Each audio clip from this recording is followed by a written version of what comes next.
Conhecimento é poder.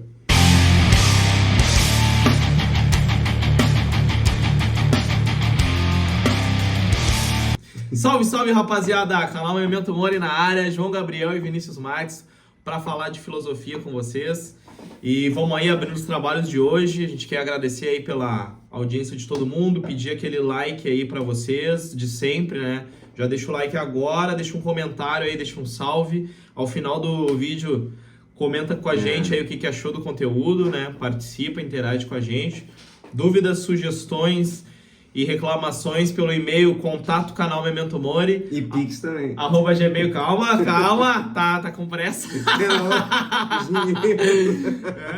Então, nosso e-mail aí para qualquer tipo de contato é também o nosso Pix para apoiar o canal. Então, qualquer valor aí, qualquer centavo ou caminhão de dinheiro, quem quiser mandar para nós aí para ajudar os guri a melhorar a infraestrutura aqui da firma, é muito bem-vindo. E hoje a gente está aqui para falar do Francis Bacon. É isso aí, Vamos né, embora galera? então, João. Vamos falar desse cara aí, super influente, né, na nossa cultura. Francis Bacon, que durou ali, teve sua vida entre 1561 a 1626. Foi um filósofo político. Diferente, né, Vini? A gente veio falando de uns caras aí que não eram tão políticos assim, né? Agora a gente tá falando de um cara que é um filósofo político mesmo.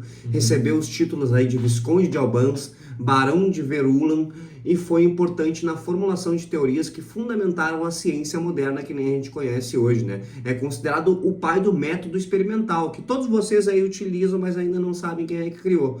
Mas vamos lá, né? Quem é Bacon, Vini? Quem é Francis Bacon, né? Esse filósofo aí tão importante que praticamente trouxe as bases do que viria a ser a ciência moderna, né? Considerado um dos pais da ciência moderna. Francis Bacon, então, filósofo inglês, nasceu em Londres no dia 22 de janeiro de 1561.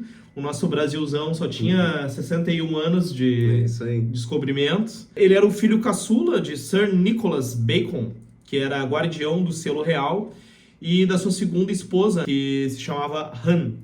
Ele estudou no Trinity College em Cambridge e em 1576 ele formou-se em Direito pela Universidade também de Cambridge. É isso aí. Destinado então à carreira diplomática, né? Ele esteve na França como acompanhante do embaixador inglês e só em 1579, com o falecimento do pai dele, ele regressa para Londres, né? A fim de retomar aquela carreira política e jurídica dele.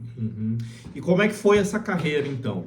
Em 1584, o Francis Bacon ele foi eleito para a Câmara dos Comuns, né, do Parlamento inglês, que é bicamaral, né, dividido em duas câmaras, a Câmara dos Lords, para quem tem o sangue azul, exatamente, para quem pode. E para quem pode, né, quem é de origem nobre, e a Câmara dos Comuns. Então, em 1584, Francis Bacon é eleito para a Câmara dos Comuns como representante de um pequeno distrito. Na época, nessa época ele também escreveu a Carta de Conselhos à Rainha Elizabeth I, que advoga várias medidas de tolerância religiosa e de supremacia estatal em relação à igreja.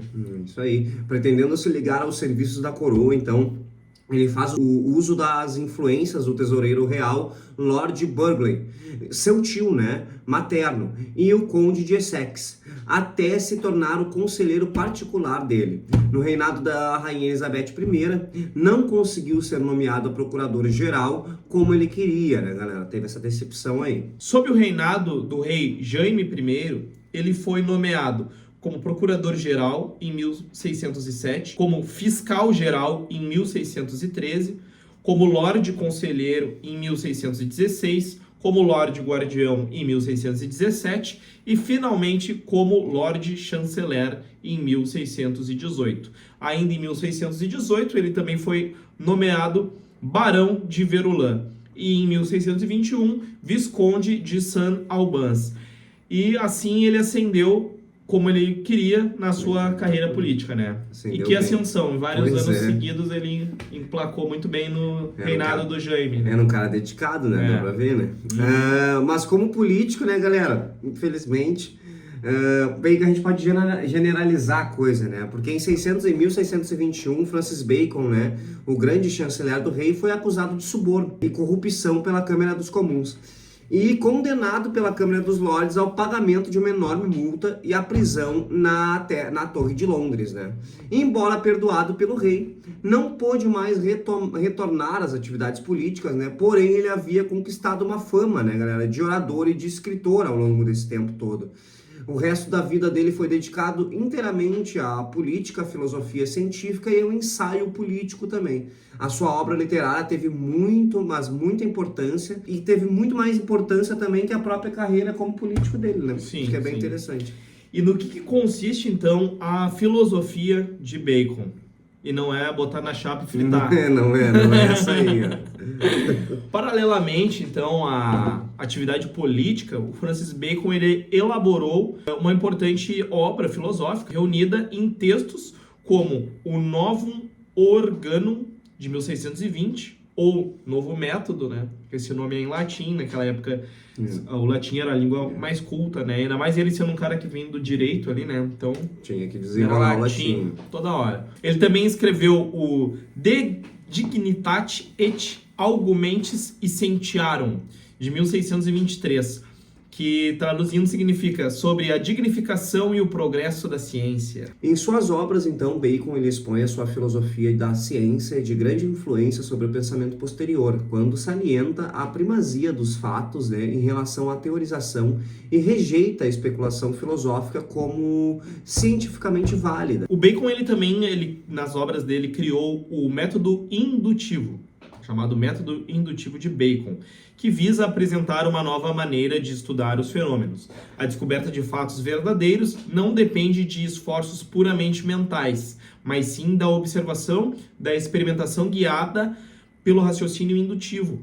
Bacon influenciou a psicologia ao argumentar que todas as ideias são o produto da sensação e da reflexão. Para Bacon, então, a descoberta dos fatos verdadeiros não depende de esforços puramente mentais, mas sim da observação, aquilo que a gente estava comentando, da observação e da experimentação, guiado pelo raciocínio indutivo. Seus textos, então, eles deveriam fazer parte de uma obra ambiciosa, né, que ficou inacabada, intitulada Instartio Magna, que é a Grande Restauração, com a qual pretendia criar uma nova ciência capaz de restaurar o saber, né, galera? A teoria de Bacon, então, era que o conhecimento científico tem por finalidade servir o homem e conferir-lhe o poder sobre a natureza, né, o domínio sobre a natureza. Na verdade, esse é um desejo muito antigo do ser humano, né? Ele fazia críticas à ciência antiga, de origem aristotélica, pois assemelhava essa ciência a um puro passatempo mental, né? Exercícios mentais. O Bacon ele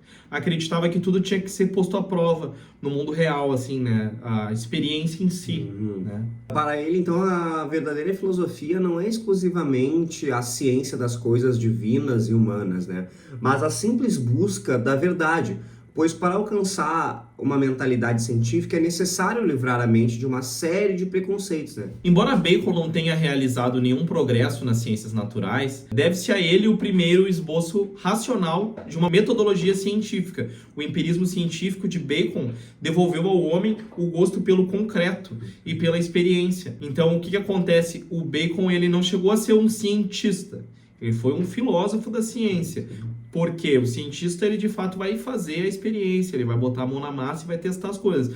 O Bacon foi o cara que teorizou, filosofou sobre isso, sobre a necessidade de a ciência ser calcada no teste, né? Na experiência, né? Num método que possa ser aferido, né? Por outros, né? Porque não adianta de nada eu vir aqui fazer uma experiência meio de qualquer jeito e dizer que a conclusão é A ou B, se alguém não puder fazer exatamente a mesma coisa e ter exatamente o mesmo resultado. Pô, ainda bem, né? Imagina um cara que revolucionou a ciência. Não teria como, né? Por isso que ele é considerado o pai da ciência moderna, pelo menos filosoficamente falando, né? Francis Bacon, ele faleceu, né, de complicações das vias respiratórias, né, em Londres, na Inglaterra, no dia 9 de abril de 1626. Então, esse foi um breve vídeo sobre a vida de Francis Bacon. Qualquer comentário que vocês queiram fazer ou dúvidas que tenham ficado sobre o conteúdo, coloquem aí nos comentários que a gente vai responder. E galera, por hoje é isso então. Esperamos que tenham gostado aí do conteúdo. Obrigado por assistir. E se vocês gostaram do vídeo, não se esqueçam de curtir, comentar, se inscreve, confere o sininho de inscrição, né? Para que a gente possa crescer o canal. A gente está aí tentando chegar humildemente aos primeiros 100 inscritos e a gente conta com a colaboração de vocês, nossos amigos incentivadores. Toca pra vida, vamos lá, vamos lá.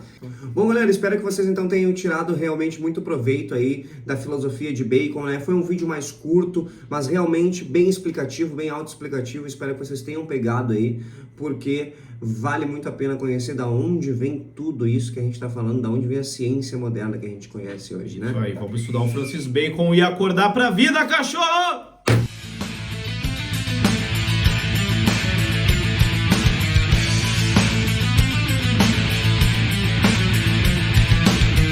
Salve, salve, rapaziada! Canal Memento Mori na área, João Gabriel e Vinícius Marques pra falar de... Eu ia falar pra ele que era pra ter um negócio aqui. Tá. Tu quer Tu falou certinho? Falei certinho. Parte, então vou lá. E o De Dignitate et Argumentis. Não, peraí. Eu vou ter que falar. Tem que falar, né? Foda, peraí, fodeu. De Dignitate et Argumentis e Scientiarum. De dignitate et argumentis scientiarum. Tá. Eu pensei naquele preto e branco. Foda. Ele também escreveu o Não.